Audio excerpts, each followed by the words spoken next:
आइए जानते हैं आज कुछ अंतर्राष्ट्रीय खबरों को। पहले एक नजर आज की हेडलाइंस पर। अब केरल में वंदे भारत पर फेंके गए पत्थर। आजम खान ने बीजेपी और अधिकारियों को दी चेतावनी, कहा जब सरकार बदलेगी तो आरएसएस क्या ऐसी संतान को। पीएम मोदी और बीजेपी पर बरसे उद्धव ठाकरे, कांग्रेस ने दी गाली वाले बयान पर पलटवार। बागेश्वर धाम प्रमुख के खिलाफ कोर्ट में शिकायत, हिंदू भावनाओं को ठेस पहुंचाने का आरोप। एआई के जनक जेफरी हिंटन ने गूगल से दिया इस्तीफा। राइफल लेकर शोरूम में घुसे गार्ड का सिर फोड़ा और फिर डकैती, लाइव वीडियो सामने। हिंडनबर्ग के खुलासे के 100 दिन बाद पलटी अडानी की इस कंपनी की किस्मत। मेट गाला में आलिया भट्ट को खाने को नहीं मिलेगी ये चीजें। सलमान खान की सिक्योरिटी पर कंगना रनौत बोली, डरने की जरूरत नहीं, देश सुरक्षित हाथों में। और विराट कोहली और गौतम गंभीर 10 साल बाद फिर आए आमने सामने, जमकर हुई तू मैं।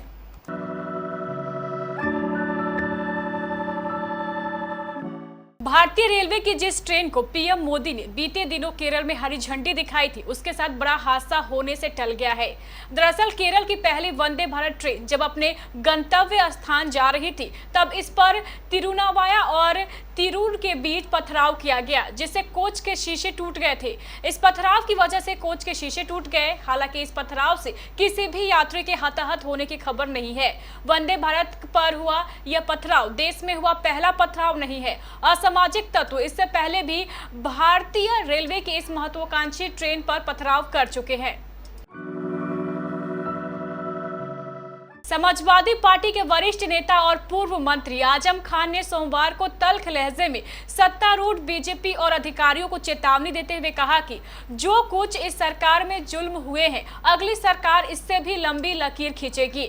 आजम खान ने सोमवार को रामपुर नगर पालिका परिषद चुनाव में सपा उम्मीदवारों के समर्थन के पक्ष में प्रचार किया। आजम खान ने नालापाड़ में आयोजित एक नुक्कड़ सभा में कहा कि अगली बार प्रदेश में सपा की सरकार आएगी और जनता से दावा किया कि तवे से रोटी पलट जाएगी। नालापाड़ा वाले जिस पुलिस वाले ने तुम्हारे घरों के दरवाजे तोड़े हैं और जिन्होंने तुम्हें ठोकरें मारी है, यहीं खड़े होकर इसी बूथ से तुम्हें सैल्यूट किया करेंगे। पीएम मोदी के कर्नाटक में दिए गए भाषण को लेकर राजनीति तेज हो गई है। दरअसल उन्होंने अपने इस भाषण में कांग्रेस की तरफ से दी गई गालियां गिनाई थी।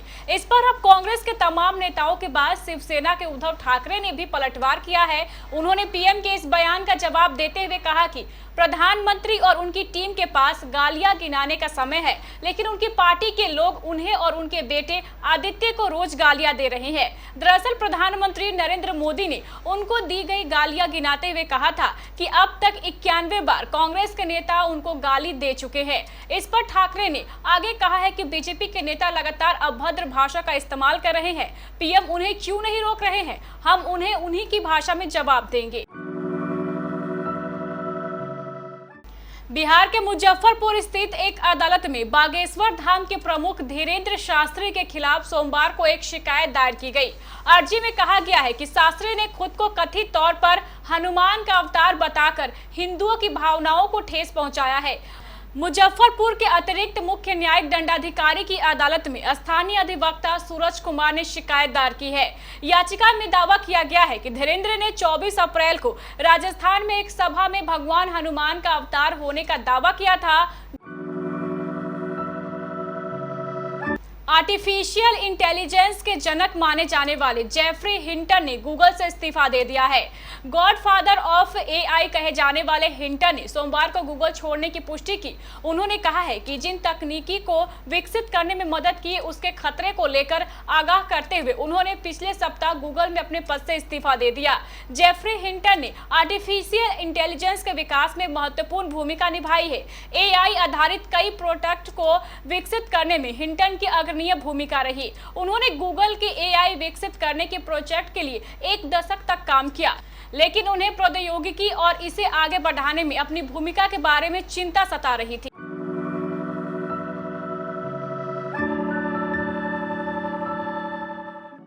बाइक पर 3 लोग आते हैं, उनके हाथ में राइफल होती है, बेखौफ होकर एक ज्वेलरी शोरूम में घुसते हैं, गार्ड पर हमला करते हैं और चंद मिनटों के अंदर करोड़ों का माल लूटकर 9-2-11 हो जाते हैं, वो भी दिन दहाड़े।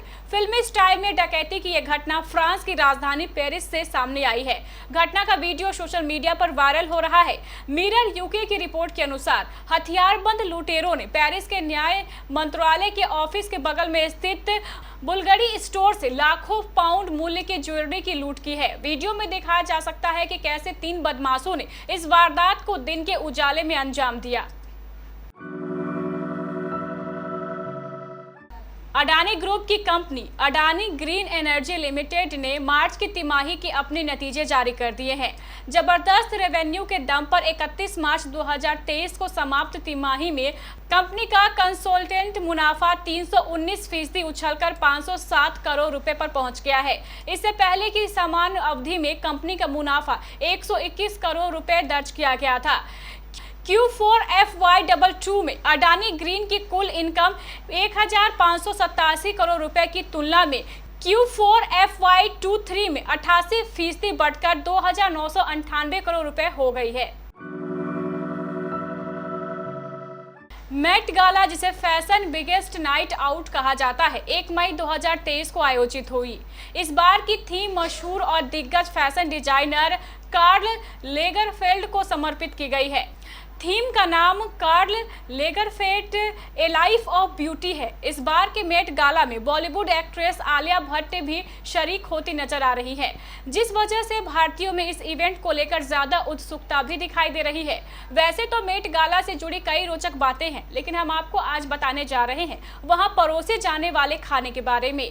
मेट गाला में परोसे जाने वाले खाने की बात करें तो ये यकीनन टॉप क्लास होता है, जिसे बनाने में नामी शेफ और उनकी टीम मदद करती है। इसमें दुनिया भर के लजीज व्यंजनों को परोसा जाता है। हालांकि इन सब में से भारतीय खाने में आमतौर पर इस्तेमाल होने वाले लहसुन और प्याज नदारद होते हैं। द न्यूयॉर्क टाइम्स के आर्टिकल के मुताबिक खाने की ये दोनों ही चीजें मुंह की बदबू का कारण बनती है। ऐसे में इन दोनों को ही डिनर फूड से बैन करने का फैसला लिया गया था। इस रूल को इस साल भी फॉलो किया जाएगा। कंगना रनौत अक्सर सेलेब्स के बयानों पर रिएक्शन देते हुए नजर आती है। जहां बीते दिनों प्रियंका चोपड़ा के बॉलीवुड छोड़ने के बयान पर अपनी बात रखते हुए दिखी थी, तो वहीं अब सलमान खान के हाल में इंडिया के अंदर प्रॉब्लम है वाले बयान पर अपनी बात रखते हुए नजर आए। दरअसल एक्ट्रेस ने एक निजी चैनल को दिए इंटरव्यू में कहा, देश सुरक्षित हाथों में है, इसलिए उन्हें सेफ्टी को लेकर डरने की जरूरत नहीं है। कंगना रनौत जो इस समय हरिद्वार में है, उन्होंने कहा, हम एक्टर हैं, सलमान खान को केंद्र ने सुरक्षा मुहैया कराई है, उन्हें प्रधानमंत्री नरेंद्र मोदी और गृह मंत्री अमित शाह से सुरक्षा मिल रही है, इसलिए डरने की कोई बात नहीं है। मुझे भी धमकी दी गई थी, जिसके बाद सरकार ने सुरक्षा दी थी। आज देश सुरक्षित हाथों में है, इसलिए हमें चिंता करने की कोई बात नहीं है।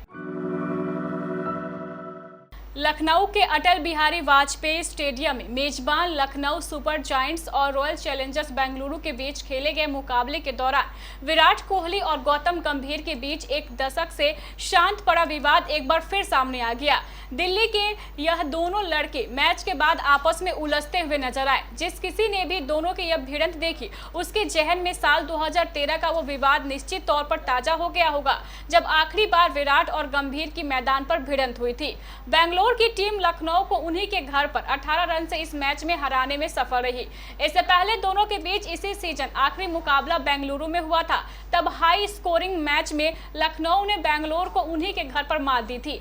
मैच के बाद यह विवाद लखनऊ के गेंदबाज नवीन उल हक और विराट कोहली के बीच हैंडशेक करने की परंपरा के दौरान शुरू हुआ।